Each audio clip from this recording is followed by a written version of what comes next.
Ponto de Vista. Apoio Grupo Mendes.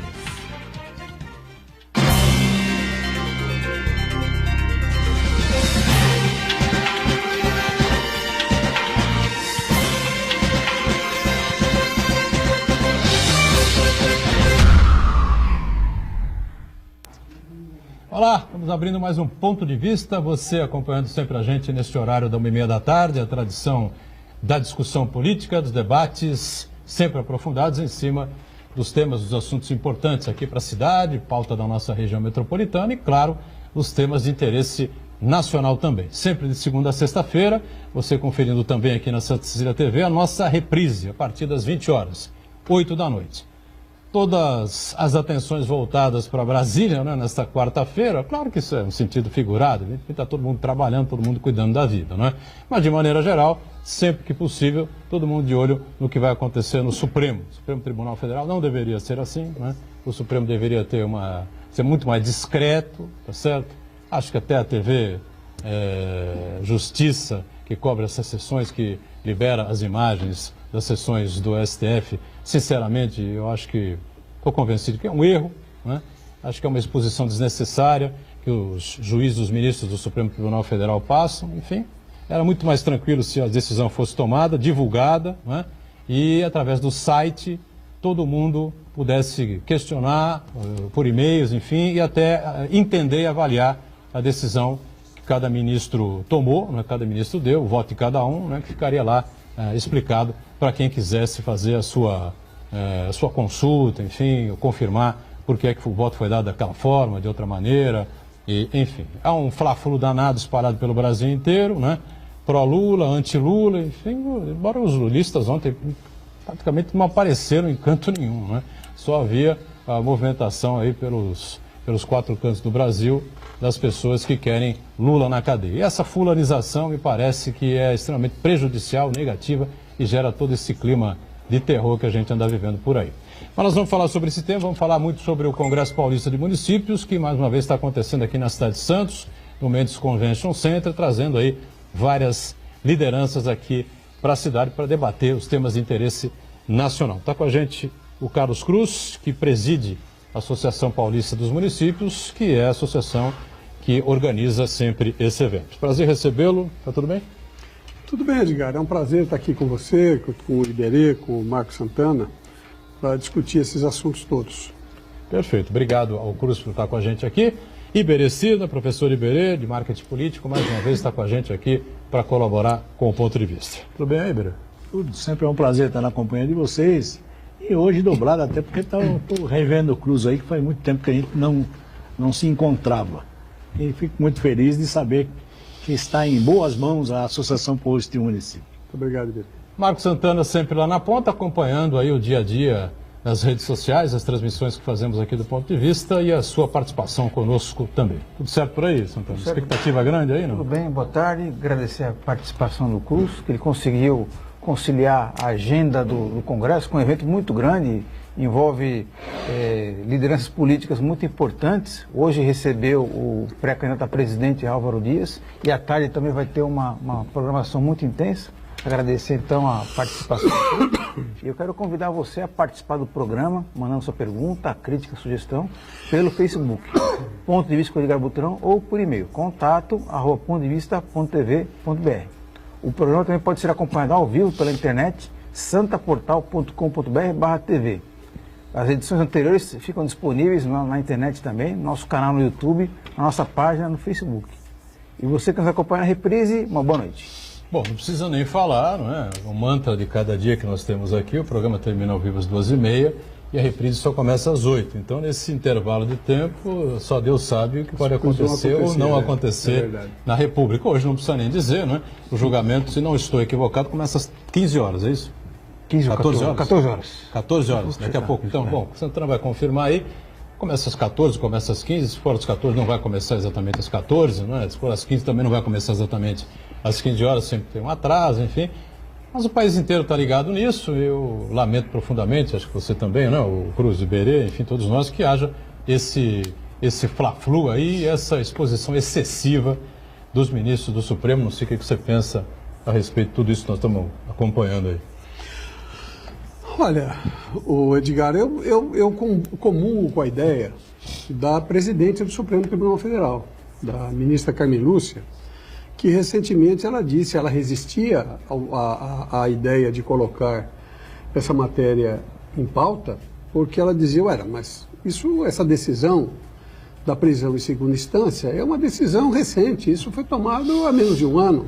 Essa decisão, esse julgamento no tribunal, vamos dizer assim, essa coisa julgada, essa jurisprudência, essa súmula do Supremo.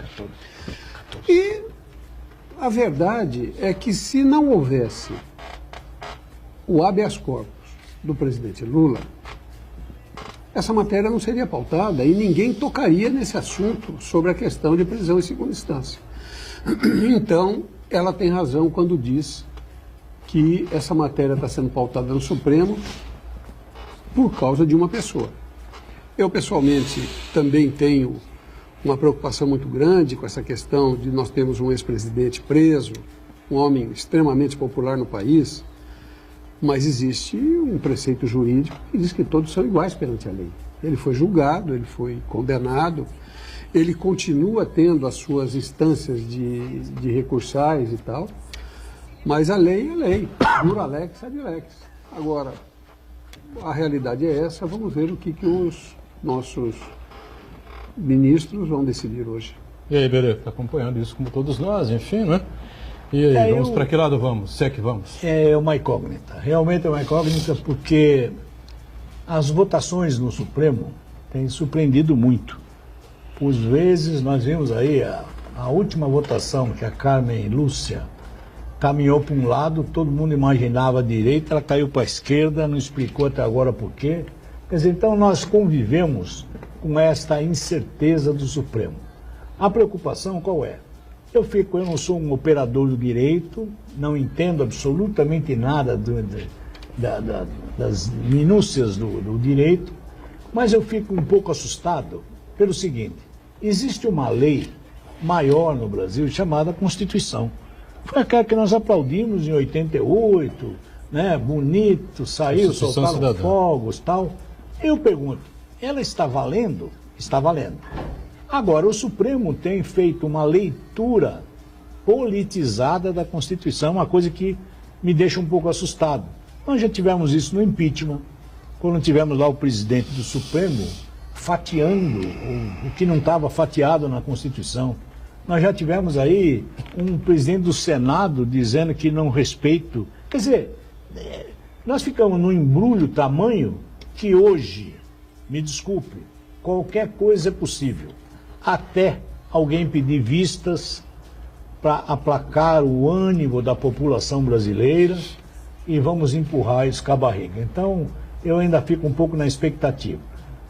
Eu gostaria que a gente pensasse somente num lado. Cumpra-se o que está escrito na Constituição, seja para o lado A, para o lado B, sem partidarismo, sem subterfúgio, sem subjetividade de análise, como está sendo normalmente a fórmula do Supremo.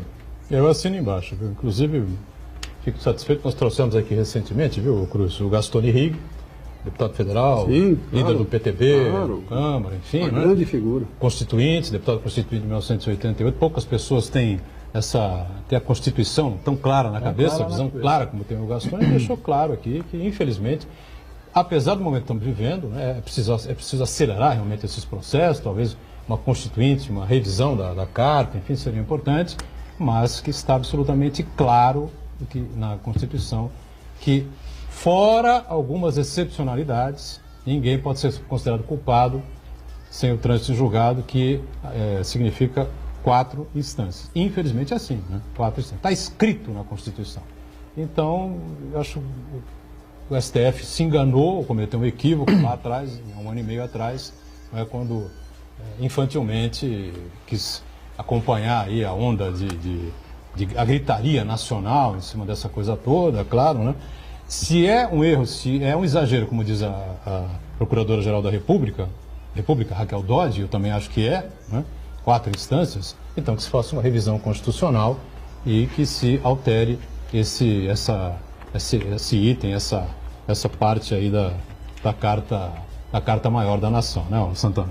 Doutorão, os grandes responsáveis por esse grau de incerteza, esse clima de desconfiança no Supremo Tribunal Federal, são os próprios ministros do Supremo Federal, porque na verdade eles fazem uma atuação muito mais política do que de interpretação da Constituição. Isso aí dá margens a que recebam pressões. Apesar da ministra Carmen Lúcia dizer que não trabalha sob pressão, o Supremo está sendo pressionado de todos os lados, né? E a ponto de, como você falou muito bem, Butrão, se fulanizou a questão do habeas corpus, né? Porque agora o país está dividido entre os pró-Lula e contra Lula. Então, o Brasil inteiro está se debruçado sobre esse tema para saber da definição do destino do presidente Lula, mas essa questão é muito mais ampla do que isso daí, porque na verdade ela evidencia o destino também de diversos outros presos na mesma situação, inclusive os presos do colarinho branco, inclusive presos envolvidos com crime organizado, com o PCC e aí por diante. E mais do que isso, é preocupante ainda mais que essas pressões começam a fazer brotar um clima muito ruim, que já vigorou pelo país há décadas atrás, a ponto de um general de pijama se sentir o direito de dizer, de vir a público, de tuitar nas redes sociais, e o tweet dele ser lido no Jornal Nacional, de que as Forças Armadas estão prontas para fazer uma intervenção. Quer dizer, é uma ameaça completa à democracia e é muito preocupante. Pelo menos ele citou que as Forças Armadas estão prontas a recuperar a ordem democrática. Ele usou o termo democrático, né? Ele não Mas disse democrática seria... do ponto de vista deles, né? Em 64 também era democrático do ponto de vista deles também, né? Então, mas é muito preocupante porque além dele ser um general da reserva, existe uma hierarquia. Eu acho que é um frustrado, né? Mas de todo modo é preocupante, porque isso aí começa a ganhar Mas é que tá, as redes de sociais aceitam qualquer coisa. Antigamente era o papel, né? O papel aceita qualquer coisa, que a gente não é acostumado a dizer. Mas são as redes sociais, você bota qualquer coisa lá... Mas o que é mais curioso é o seguinte, de repente, nós estamos no Brasil desviando de todas as discussões. Toda vez esse negócio... Daqui a pouco nós estamos falando da Revolução de 64, daqui a pouco a Revolução de 30, foi culpada de ar. Tudo bem, eu concordo que nós não... Mas eu pergunto, o que está se discutindo é a prisão de uma pessoa que já foi condenada em segundo grau a 12 anos, tem lá todos um ex-presidente. É isso. Então vamos focar nisso. Não me importa aí, como disse o Gilmar Mendes, parece que nós temos 200 milhões de ministros. Todo mundo dá palpite. Né? Então não. Eu acho assim, o que está escrito na Constituição? Seja para general, seja para quem for, está escrito no artigo 5º. A presunção de inocência está lá no artigo 5º. Cumpra-se. Seja para quem for. Agora, o cerne da questão é o tal do 5º constitucional. Como pode, para quem defende, e Montesquieu dizia isso, quando dividiu em 3, quando fez a proposta de legislativo, executivo e judiciário, a independência dos poderes. É independente do poder, só que o executivo nomeia para o judiciário. Eu não entendo isso. Aí todo mundo está olhando mas hoje... pelo parlamento, né? Também, pior ainda. Aí são os dois a falar de um. Aí você diz assim, quem é que está lá? Ah, esse aí foi indicado pela Dilma, esse outro foi pelo Fernando Henrique, esse outro é primo do Collor. Gente, eu estou falando da maior corte de justiça do país. Suprema, deveria ser a Suprema. Né? Deveria ter uma outra lógica. Deveria ter uma outra lógica. Então, enquanto eu não mudar essa lógica, vai ficar os apadrinhados lá. Entendeu? Ah, não, então vai ser você. Aí, quando você pede a análise, você fala assim, o Toffoli, não, o Toffoli foi advogado, ele vai votar a favor. O fulano é de... Gente, isso é brincar. Barroso foi indicado pela presidente Dilma e não aceitou. Essa revisão constitucional me parece que tem que ser urgente. Só por aí é que nós vamos falar. Mas eu gostaria de perguntar, o Cruz sabe melhor do que ninguém, que está na política há muito tempo. Sabe que nós viemos, de alguma forma, buscando holofotes na política, coisa que não se fazia anteriormente. É verdade. Eu acho que essa questão que você levanta sobre a forma de você compor o Supremo, ela tem que ser revista.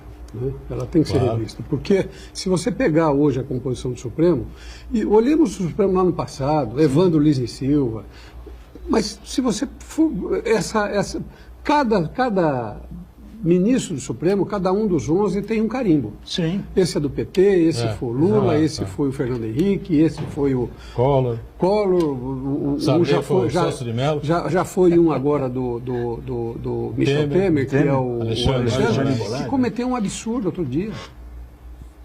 Ele suspendeu uma lei que foi aprovada no Congresso Nacional.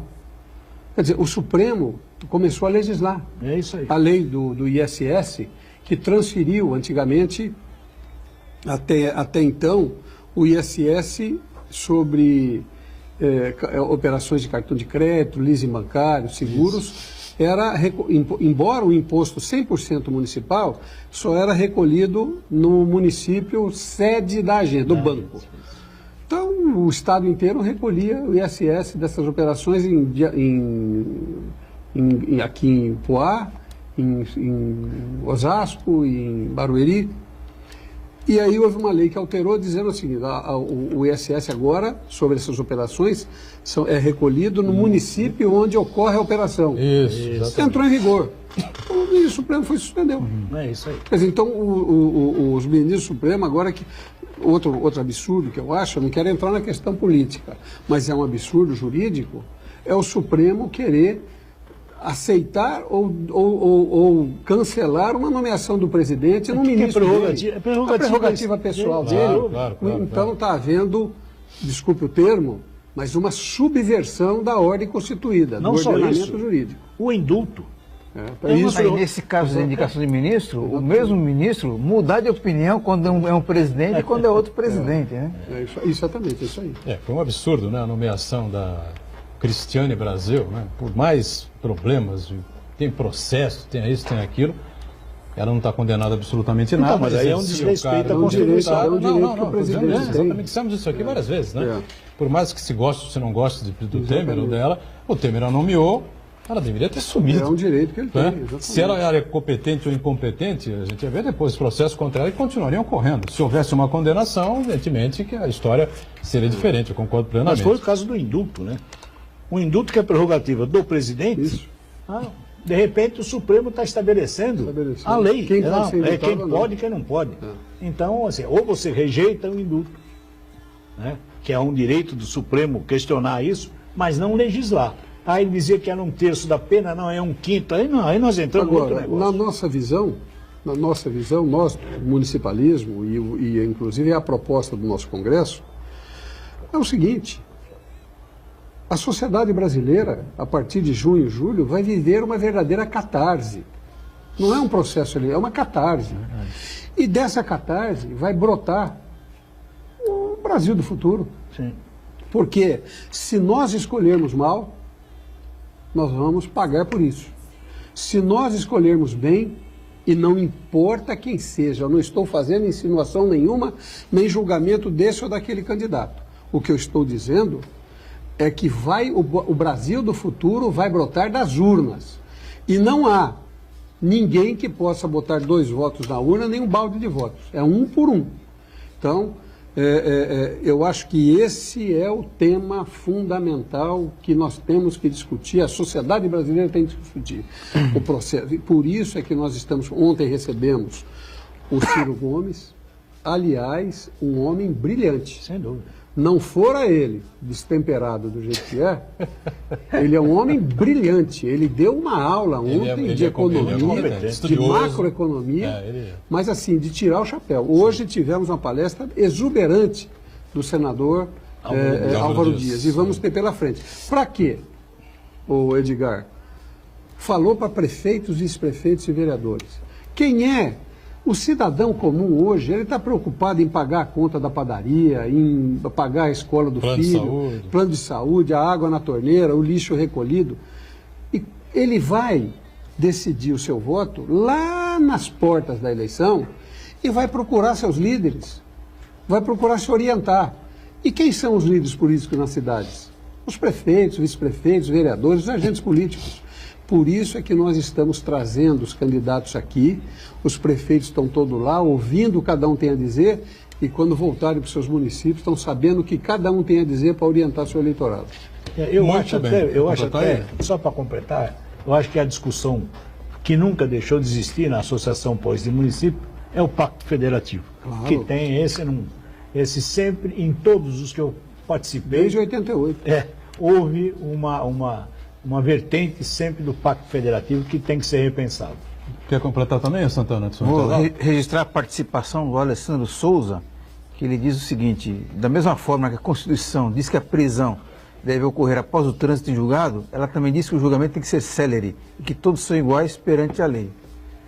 Ao ver dele, cabe sim o STF corrigir esses problemas de contradições, já que a Constituição não é perfeita e o Congresso claramente não demonstra interesse em fazê-lo. Ou seja, o STF tem sim que admitir a prisão em segunda instância e o Congresso, se quiser, que faça outra alteração posterior. Se admitir a prisão em segunda instância, não sou eu que estou dizendo isso aqui. Vicente Cassoni disse no programa anterior que nós temos aqui na casa, e ninguém discute a capacidade intelectual, nem o conhecimento jurídico do Cassoni, né? Um dos principais advogados criminalistas da história do Brasil, né? Defendeu casos em Espanha, França, Portugal, enfim, né? E casos aí que ficaram famosos pelo Brasil afora, enfim, foi deputado federal, 2 mandatos, essa coisa toda, né? E o Cassione deixou claro o seguinte, e acho correto o que ele disse. Se você admite que a prisão é em segunda instância, então você liquida as outras instâncias. Acabou. Morre na segunda, como é o direito anglo-saxão, enfim, né? Estados Unidos, Inglaterra, enfim. Condenou na segunda instância, preso, tem que cumprir e acabou. Olha, eu gostaria de fazer a beleza da democracia. É a discussão de ideias, claro. A discussão da ideia e as pessoas discordarem das outras sem perder o respeito por elas. Sem dúvida. Nesse sentido, eu quero discordar Pois não, de claro. forma mais elegante possível. Mas eu quero lembrar a vocês que na legislação americana, você falou dos Estados Unidos, a presunção da inocência está lá na Constituição, mas a prisão é em primeira instância nos Estados Unidos. Se ele foi condenado, vai para a cadeia, sem perder o seu direito de recursal. Mas a prisão se dá na primeira instância e qualquer outra legislação de qualquer outro país, Itália, França, Espanha, Alemanha, Inglaterra, todos é condenação em segunda instância, vai para a cadeia, sem perder o seu direito recursal. Ele continua com a presunção da inocência, mas se ele teve um julgamento justo... E se ele for absolvido? Ele sai, terceira? ele está à liberdade. Mas quem devolve o tempo que ele ficou preso? Ninguém. Ninguém? Ninguém. Porra, é triste, hein? Ninguém devolve. Não, ninguém devolve. Ele tem o direito de ser... Ele está condenado. Mas o caso dele não está transitado em julgado. E a qualquer momento, numa instância superior, pode ser revisto. E ser revisto... Nesses países todos que você cita, existem indenizações, né? E bem razoáveis, gordas até, para essas pessoas. Não, né? Que não, já, não, a gente não, pegou não, caso, não, família não, recebe, o não, cara não, morre, não. família recebe, essa coisa Na toda. legislação criminal, não. Não há indenização por ele estar preso por ter sido condenado. Agora, Cruz, o grande problema no Brasil é que existe um hiato imenso, existe um abismo entre a segunda instância e as instâncias superiores, por conta das chicanas jurídicas, dos subterfúgios que claro. fazem o caso, muitos casos, ir para prescrição. Esse é o grande problema. Se não houvesse esse hiato de tempo tão grande assim, o modelo seria eficiente. É verdade, e só quem tem dinheiro, quem tem recurso, quem tem condição, que pode bancar advogados que acompanham esses casos todos durante tantas e tantas instâncias. Enfim, as pessoas, de maneira geral, no Brasil, não têm essa condição. E o cara, na primeira instância, se for preso, não sai mais, né? Vamos intervalo, já a gente volta com o ponto de vista, em instantes.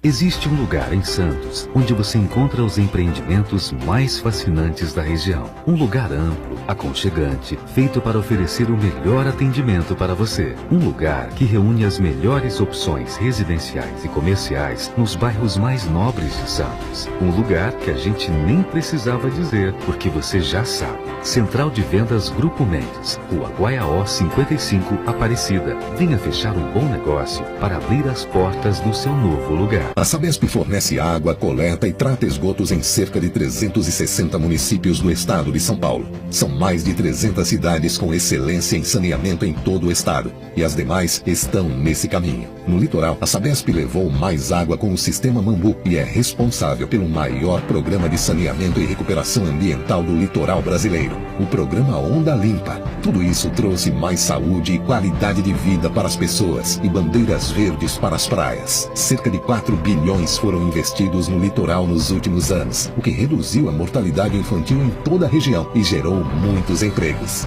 E não queremos parar por aí, queremos fazer mais, melhor e mais rápido.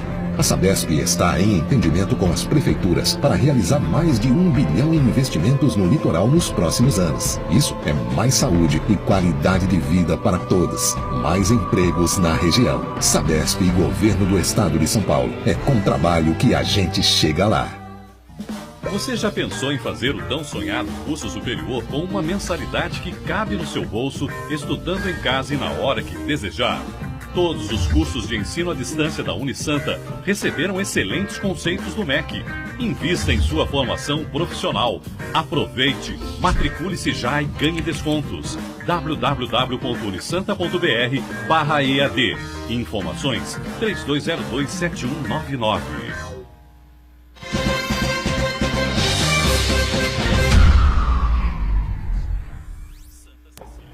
Sequência aqui do nosso ponto de vista, o segundo bloco, com muita satisfação recebendo o presidente da Associação Paulista dos Municípios, o Carlos Cruz, a associação, a APM no caso, não é, que é responsável pela organização do Congresso Paulista de Municípios, né, de número 63, né, 63º, que acontece aqui em Santos.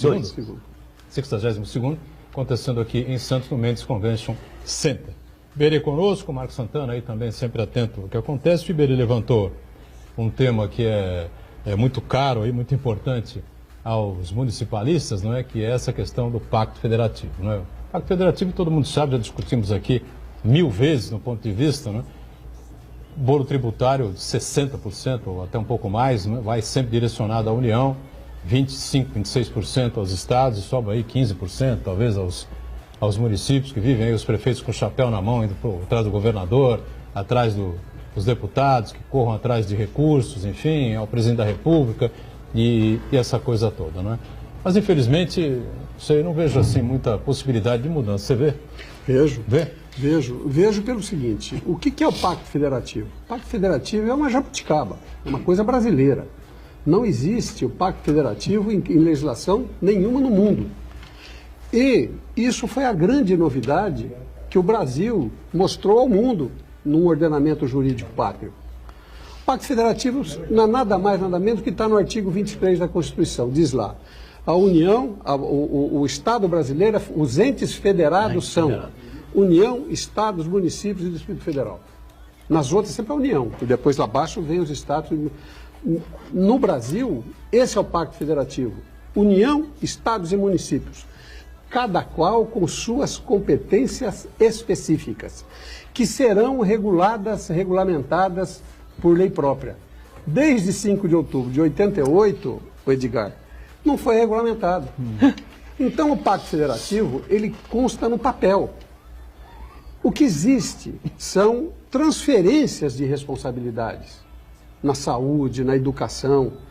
Mas o que tem que ser regulamentado pela Constituição é a competência. Porque quando você estabelece a competência, de acordo com o que está na Constituição e o que é a essência do Pacto Federativo, quando você estabelece a competência dizendo assim, educação é do Estado, saúde é da União, trânsito é do município. Estou dando exemplos. Então, você estabelece a competência e manda o dinheiro para a execução das políticas públicas. Esse é o problema. Esse é o drama. Esse é o drama. No Brasil, nós temos dois grandes problemas. Primeiro, uma distribuição injusta dos recursos. E a segunda, uma invenção que fizeram para burlar os municípios e os estados. Porque todos os impostos que foram criados a partir de uma certa data têm o nome de contribuição. E por que o nome de contribuição? Está livre do... Porque não distribui para os municípios e estados. Nos estados e municípios só distribui impostos. Que é ridículo, né? Então, para o cidadão que nos assiste ter um exemplo, por exemplo, de competência. O presidente da República veio aqui, na nossa inauguração, e pegou um trânsito desgraçado numa rua. Se ele chegar e disser assim, eu sou o presidente da República e está errado a mão de direção dessa rua aqui. Está equivocada essa mão, ela tem que ser do lado contrário. Em vez de vir da direita para a esquerda, tem que ser da esquerda para a direita. Baixa um decreto e muda isso. Não vale. Que vale o prefeito. A competência é exclusiva do prefeito. Quem legisla sobre isso é o prefeito. Isso é competência. O prefeito de Araçatuba, o Dilador Borges, nos contou um exemplo de problema de conflito de competência. Ele disse assim, no dia 22 de dezembro, eu estava contando moedas para poder fechar o meu caixa, fechar minha conta, no azul, a conta da prefeitura, no dia 31 de dezembro. Bate na porta dele um oficial de justiça, com mandado judicial, dando 72 horas para ele, um cidadão que tinha uma doença, ele, baseado no preceito legal de que saúde é direito do cidadão, dever do Estado, entrou contra União, Estado e município para receber 7 ampolas de um remédio que só tem no México para comprar. Ao preço, Edgar, de 350 mil reais cada ampola. Cada ampola? Cada ampola. Dá $1 milhão Vale e meio. dizer, 2 milhões e 500 mil reais. O cidadão entrou dizendo assim, eu não quero saber quem vai me dar esse remédio, eu quero o remédio. Claro, tem razão. O juiz recebeu, conflito de competência, não está estabelecida essa competência, o pacto federativo não foi regulado. O que o juiz fez? É o que todos os juízes fazem. Você atravessa a rua, vai lá no prefeito, deu uma ordem para o prefeito dizendo assim, você tem 72 horas para entregar o remédio para ele. Então, esse é o problema do conflito de competências que falta no pacto. O pacto federativo existe. E o prefeito faz o quê numa situação dessa? Paga. Senão ele vai para a cadeia. Paga ele com a conta da prefeitura. Claro, com a conta da prefeitura. E aí ele não consegue E fechar esse episódio aí já evidencia um outro problema, que é a judicialização da saúde. Mas é isso que nós estamos falando. Porque o juiz, lá no seu gabinete, no ar-condicionado, ele dá uma decisão, ele não sabe se tem um o Estado equivalente. Pagou 4 bilhões de reais de judicialização de saúde. O Estado. Só que tem um detalhe. Os juízes, é assim, 10%, 15%, 20% que o juiz determina que o Estado pague. A maioria é o prefeito. Esse é um problema nosso, nós estamos discutindo. Amanhã vai ter um painel de saúde para discutir judicialização. É outro exemplo. Eu brinquei aqui algumas vezes, não brinquei não, falei sério, o pessoal achou que eu estava brincando, enfim, eu tinha perdido o juízo. Mas não cheguei a isso ainda não. O pacto devia ser inverso, na minha opinião. Municípios, estados e União. E a União. Claro. Quanto cada município pode colaborar com o Estado, quanto cada município pode repassar para a União. Desculpa, posso dar outro exemplo? Você vai à escola aonde? No município. Você vai ao pronto-socorro aonde? Você põe gasolina aonde? Você vai no supermercado aonde? Você vai fazer compra num shopping aonde? Ninguém usa o Estado, ninguém usa a União. Qual é a definição do municipalismo? É o Franco Montoro que cunhou essa frase. O Estado é uma ficção jurídica. Ficção jurídica. O cidadão mora no município. Lógico. Deixa eu só dizer mais uma coisa para você. É curiosa você estar dizendo isso, mas me fugiu. Assim que voltar. O município devia... Tem outro... Ah, não, já sei. Desculpe, mas isso eu preciso dizer.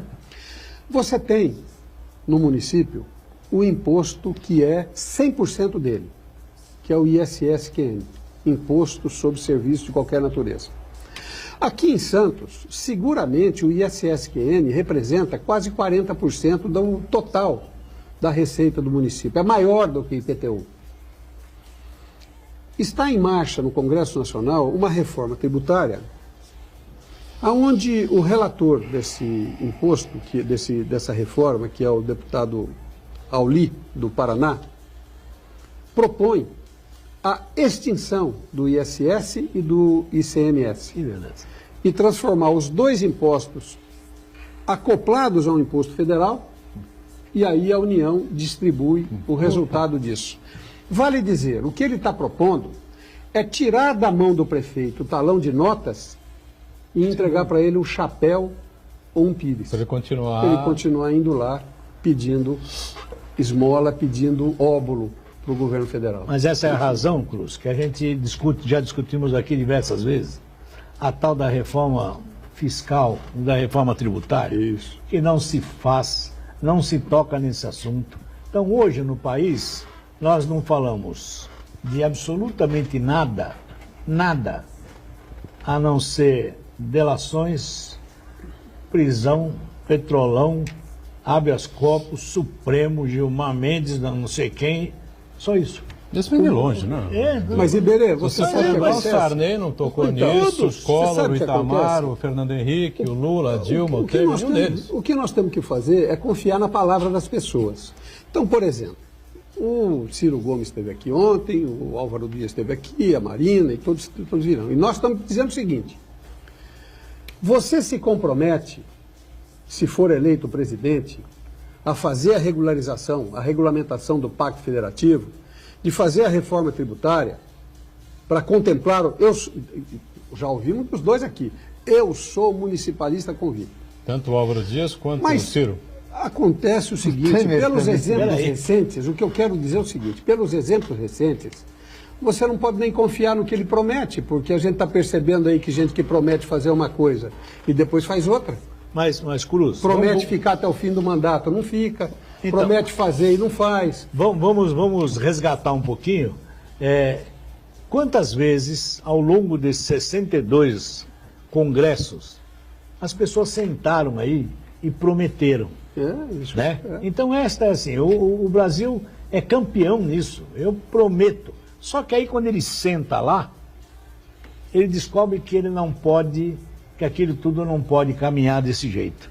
Ele tem que sentar com o Congresso, ele tem que oferecer, ele tem que baixar a crista, porque ele não vai conseguir fazer. Esse é o sistema. Então, esse sistema é que não se discute. Então, lá dentro a bravata fora, aqui você vem aqui, bate no peito, eu faço, eu aconteço, deixa comigo, vota em mim, porque depois que eu sentar lá naquela cadeira e pegar a caneta, Tudo será diferente. tudo será diferente, porque aí para assinar eu tenho que pedir para o rapaz do lado ali, e ele vai dizer, não empresta a caneta. Então, este é o Brasil, esta coisa que ninguém quer discutir. Por quê? Porque aquele paizinho, aquele semi-país chamado Brasília, está no outro mundo, não tem nada a ver com a população brasileira, gente. Não existe conversa, são duas coisas distintas. Toda a estrutura política e toda a estrutura da população. Não existe como se comunicar. Sobra no meio, eu brinco com o Cruz aí com esse negócio do município, porque o município que foi uma entidade que apareceu na Constituição de 88. Ela está lá prevista. Na Constituição de 88 são 177 artigos que não foram regulamentados. Exatamente. Então a gente faz a lei no regulamento, nós vamos deixar a interpretação de quem?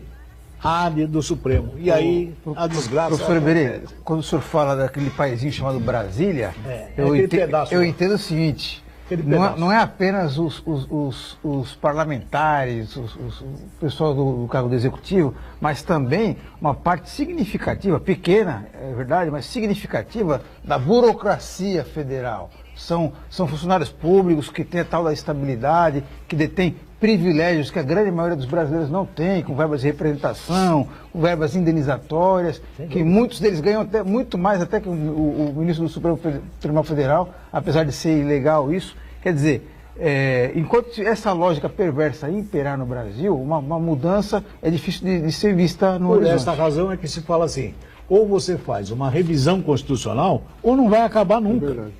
Nunca. Entendeu? Quando nós falamos Brasília, a gente fala porque o poder está lá. Só isso. Mas não são... Até, Weber, nesse sentido, até tem uma frase que eu gosto muito do governador Geraldo Alckmin.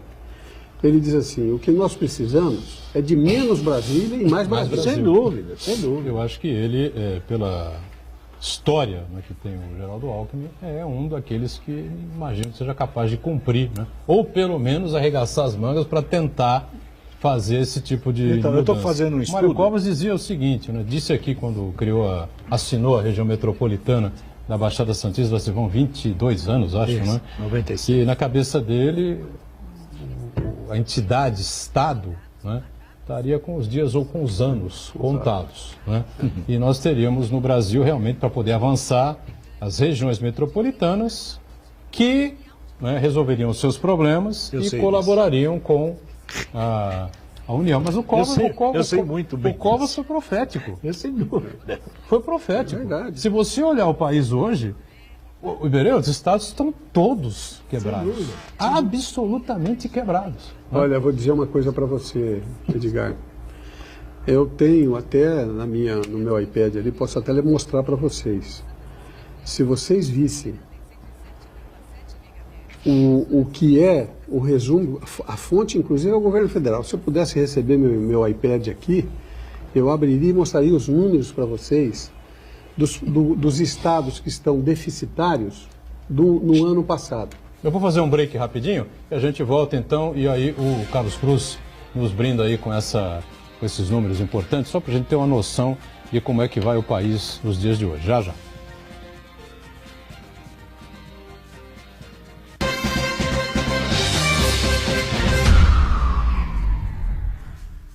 Existe um lugar em Santos onde você encontra os empreendimentos mais fascinantes da região. Um lugar amplo, aconchegante, feito para oferecer o melhor atendimento para você. Um lugar que reúne as melhores opções residenciais e comerciais nos bairros mais nobres de Santos. Um lugar que a gente nem precisava dizer, porque você já sabe. Central de Vendas Grupo Mendes, Rua Guaiaó 55, Aparecida. Venha fechar um bom negócio para abrir as portas do seu novo lugar.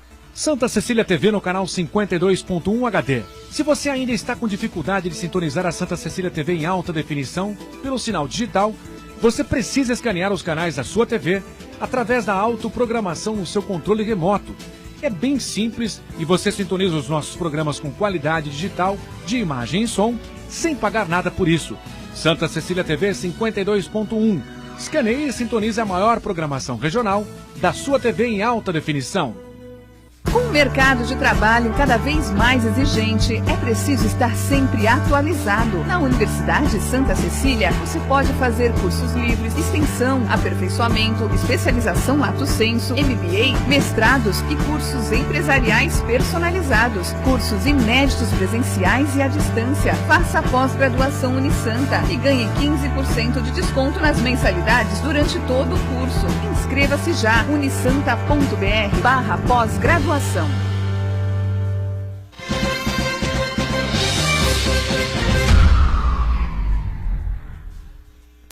Muito bom, aproveitando aí o gancho que a gente falava sobre responsabilidade fiscal, gestão e essa coisa toda, né, saúde financeira, não só da União, como dos municípios, mas principalmente dos estados, né? Eu lembrei que o Mário Covas aqui, em 1996, quando criou a região metropolitana, disse que o futuro, na visão dele, era o fim desse ente federativo chamado Estado, né? Regiões metropolitanas que teriam que se resolver com a União. Então, o Carlos Cruz tem aqui, não vai dar para a gente mostrar, infelizmente, né?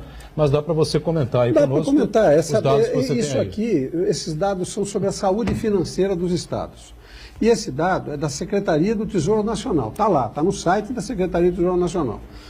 Os estados que têm superávit, o estado de São Paulo tem um superávit de 5 bilhões e 351 milhões de reais. Superávit. Sim. Então, isso é fruto do quê? É fruto de uma gestão consequente, uma gestão cuidadosa. O segundo estado com maior superávit, o estado de São Paulo, é 5 bilhões e 300. Vem Goiás com 739 milhões. Depois o Amazonas com 600, o Espírito Santo com 500. Os estados deficitários, vejam, meus amigos, o estado de Minas Gerais tem um déficit na sua saúde financeira um déficit de 6 bilhões e 123 milhões. E o que é mais grave, para cobrir esse déficit, o que o governador de Minas Gerais fez? Ele não repassou aos municípios os 25% do ICMS que recolhe para os municípios. O ICMS do Estado é um imposto estadual, sim, mas 25% são endereçados aos municípios. O governador não repassou. Não repassou para os municípios. Cometeu um crime fiscal, né? Isso é um absurdo. Mas isso está acontecendo. E é candidato à reeleição. É candidato à reeleição. Estou enganado, né? No Paraná, o déficit é de 2 bilhões e 800. No Mato Grosso do Sul, 1 bilhão e 400, e assim vai por diante. Mas isso é o dado hoje dos estados brasileiros, a saúde financeira.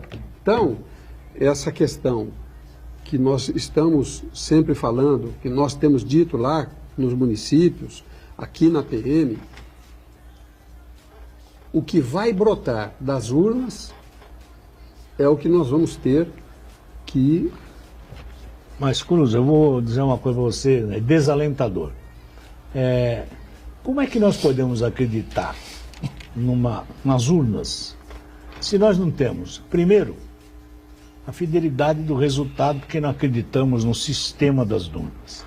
Segundo, como é que nós vamos fazer a renovação se os que lá estão definem regras dizendo assim: Cruz, você quer ser candidato, entrar, por a sua força jovem, você tem 35 dias para se tornar conhecido e ainda pedir ao dono do partido um dinheirinho para fazer sua campanha. Como é que eu vou renovar? Então é assim, essas regras são feitas para não mudar e eu vou repetir aqui o que o ministro Barroso disse, esta oligarquia não tem como quebrar. Então, assim, os donos dos partidos, os grandes caciques, destinam uma série de coisas. Em 35 dias, Rafael, não dá para você ser deputado. 35 dias, ninguém vai te conhecer. É só os fenômenos, né? Você entendeu? Aí ou é o fenômeno ou é parente. Ou os artistas. Enfim, ou é um parente, sobrinho, tio. Você tem razão. Se você não muda, gente. Fizer a conta, Fernando Henrique Cardoso e Lula, né?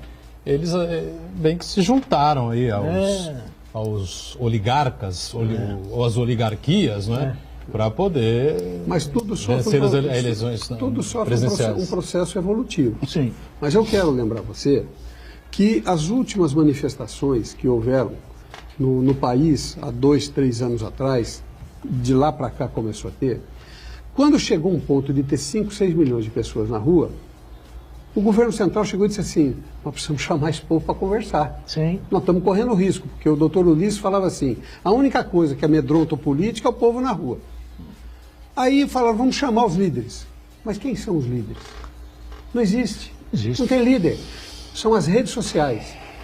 Então, o que eu quero dizer para você com isso, com o que você está falando, e você tem toda a razão, concordo com você, é o sistema, é que a gente pode perder tudo na vida. Você pode perder a casa, pode perder o carro, você não pode perder a esperança. E eu também gosto muito de uma frase do Vitor Hugo, que diz o seguinte, que nada resiste à força de uma ideia quando chega a sua hora. A esperança que eu tenho, Iberê, é que nós vamos vencer essas barreiras impostas pelo sistema pela vontade da população. A população está consciente de que vai depender, ela está indo para a rua, ela está consciente que vai depender dela. Então, eu acho que as redes sociais vão ser a excelência dessa eleição. Se isso acontecer... Vão ter com certeza uma influência, vai ter uma influência maior muito do forte, que tiveram na última, que já foi maior do que na penúltima. Exatamente. E esta vai ser menor do que na próxima, não tem dúvida. Então, isso pode ser um indicador de que as coisas vão ser mudadas pela vontade do povo. Sem dúvida. Eu quero fazer um breve comentário sobre a situação de penúria que o Cruz levantou muito bem nos estados. Primeiro, porque o poder público, de modo geral, no Brasil, os estados em particular, eles gastam muito mal o dinheiro, né? Seja pela ineficiência, incompetência dos seus gestores, também pela corrupção, mas também arrecada mal. Temos que colocar nessa conta aí a inadimplência dos tributos, as renúncias fiscais. Se os estados melhorarem seus mecanismos de arrecadação, eu acho que a situação seria muito melhor. É verdade. Estou de acordo com você. Muito bem. Carlos Cruz, segue o Congresso, 62º Congresso de Municípios até o próximo sábado. Nós estamos na quarta-feira e já tivemos aí, hoje pela manhã, Álvaro Dias. Álvaro Dias hoje pela manhã, senador Álvaro Dias do Podemos, né?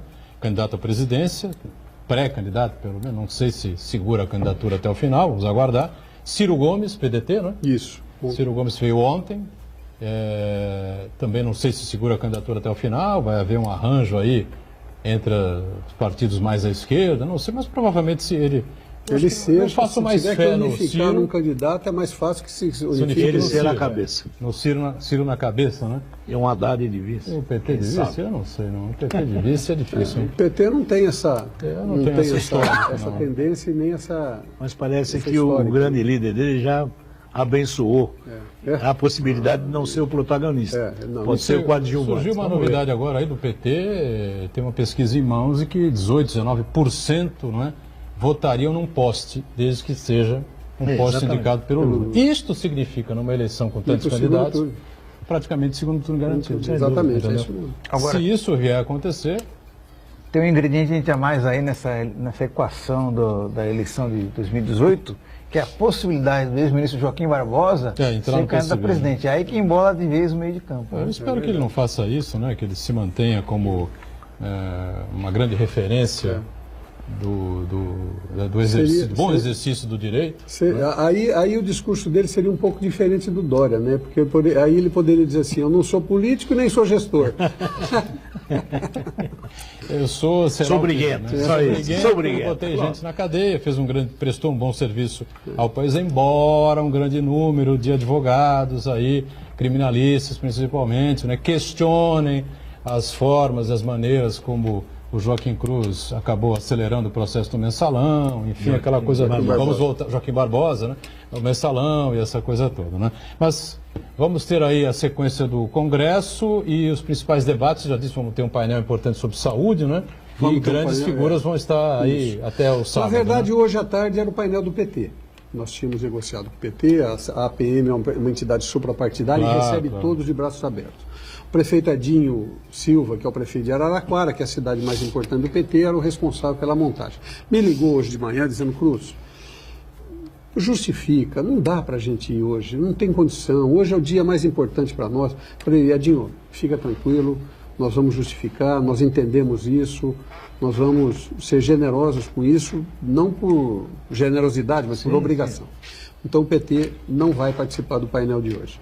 Amanhã nós vamos receber a senadora Marta Suplicy e o Paulo Scaff, que é candidata a governador. Na parte da tarde, a Marina Silva. Mas a Marina também disse que não vem, porque ela está com um problema sério, mas mandou um vídeo que nós vamos projetar lá. Na sexta-feira... Isso prejudica de alguma maneira o bom andamento dos trabalhos? Não prejudica nada, pelo contrário. Nós oferecemos, os que não podem vir, nós lamentamos. Eles viriam participar de determinados painéis? Eles são convidados a vir dizer o que propõe. Tá. Qual é a proposta do seu partido, por que você é candidato, o que você quer. Tá. E tem os compromissos que estão pedindo que ele assuma. Na sexta-feira nós temos previsto a vinda do ministro Kassab, que tem uma matéria fundamental que é as cidades inteligentes. O ministro Kassab fez uma gestão muito eficiente no Ministério da Ciência e Tecnologia dele, que ele lançou o satélite brasileiro. Esse satélite brasileiro cobre 100% do país. E na área de segurança vai ser fundamental. Mas o que interessa para nós é que ele está dando 100% de internet para todos os municípios brasileiros. 100%. E a internet é o insumo básico para você transformar a cidade numa cidade inteligente, da conectividade, para ela ser inteligente.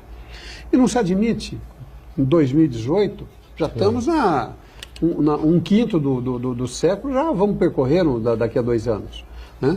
Do século XXI. É impressionante, né? Entendeu? Então, você não se admite hoje você ter cidades que não têm a conectividade, o mundo está conectado.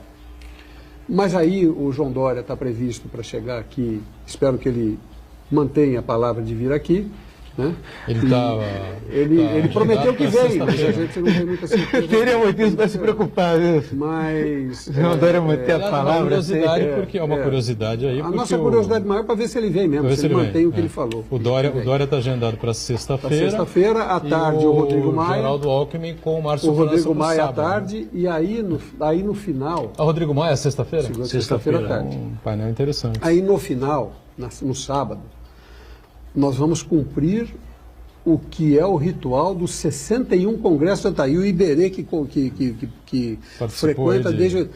É tradição nossa. Sem dúvida. O governador encerra o congresso. É isso aí. Então, o Márcio França, que vai ser empossado na sexta-feira, chegará no congresso na condição de governador do estado para fazer o encerramento. E o governador Geraldo Alckmin é o nosso convidado para vir, até porque ele é pré-candidato do PSDB. Então, ele também tem o direito de expor na condição de... Então, ele já chega... Não é uma dobrada, não. Eu acho até que é. É, do Congresso? Eu acho até que... Não, do Congresso. Não do Congresso. O Congresso está trazendo o governador. Mas é que você pergunta se é uma dobrada política, eu acho que é. Ele vai ter 2 palanques no estado de São Paulo. Vai ter o palanque do PSDB, do João Dória, e o palanque do Márcio França, do PSB. Isso está claro, todo mundo sabe, não é segredo para ninguém. E aí seria um grande momento. Um palanque bem simpático, me parece, ao pessoal da PM, né? Você já disse que não e tal, mas... Para nós da PM, temos muita simpatia. Por esse temos muita palanque simpatia. Aí do Márcio com temos sim. Eu quero fazer um alerta. Inclusive o Márcio foi um prefeito dos mais competentes, né, criativos e corajosos aqui da história da região, com a prefeitura, o governo que ele realizou em São Vicente, uma cidade de extrema dificuldade. Para nós é caro, financeira. você sabe por quê também? Porque o governador Geraldo Alckmin fez um grande governo. Está aqui os números do superávit. E o governador Geraldo Alckmin foi vereador, foi prefeito. Ele conhece a realidade. E o Márcio França foi vereador. Forma. E vereador da cidade mais antiga do Brasil. O primeiro município brasileiro. Foi vereador, foi presidente da Câmara, foi prefeito. Então ele tem a sensibilidade municipalista. Nós acreditamos nisso nesse final de governo dele. Com certeza. Diga, Berê. O que eu acho mais importante é eu dar o testemunho por ter participado de todos. Nós estamos falando sempre do evento político, mas o Congresso traz uma série de encontros, palestras, troca de informações. Eu, enquanto secretário de Educação da cidade, como diretor executivo da AGEM, participei, e lá você tinha que reuniões paralelas, onde é de fundamental importância para prefeitos, vereadores, entendeu? Que é um papel que o Congresso faz. Se você for ao Congresso agora, vamos deixar a figura de lado. Deixa lá, não veio lá veio o fulano, o candidato a presidente. O Congresso está continuando. Ele tem lá uma série de pinga-fogo, de bate-bola, de palestras interessantes, que os prefeitos levam para a sua cidade, seus secretários, seus vereadores. Então, o Congresso tem essa função, e isso é que faz concretizar o municipalismo. Eu acho isso interessante. Muito bem.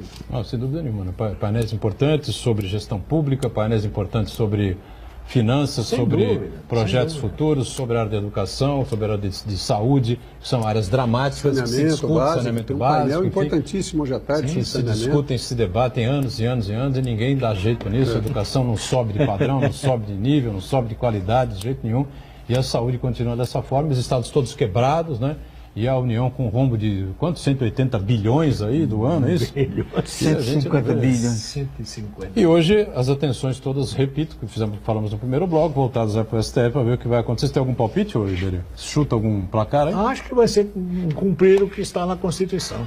Então entendeu? Vai dar quanto? Vai dar 7-4 por aí. 7-4. Eu acho que é por aí. Número também. Esse placar aí eu também acho que é um placar interessante, viu? 7-4 para você chutar, não é que a gente esteja pendendo para alguma coisa aqui não, mas acho que 7-4 pró habeas corpus.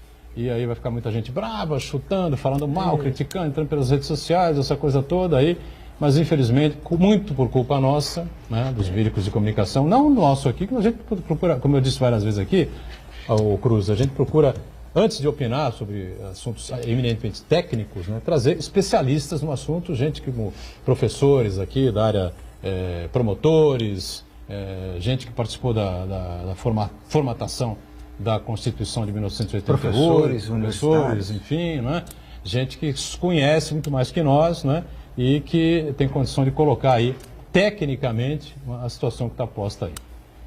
Obrigado pela participação, sucesso aí na sequência do Congresso. Tem uma outra com a gente aqui. Obrigado, hein? Valeu. Obrigado, Edgar. Fiquei muito orgulhoso de ter participado, principalmente com você comandando, com o Iberê Cida, meu amigo antigo, o Marcos Santana e a todos os telespectadores. Obrigado, Iberê, que está sempre conosco. Marcos Santana sempre acompanhando as redes sociais aqui com a gente. Você acompanhando a gente de segunda a sexta ao vivo aqui na Santa Cecília TV, 1h30 da tarde, a reprise do Ponto de Vista às 8 da noite. Obrigado, gente.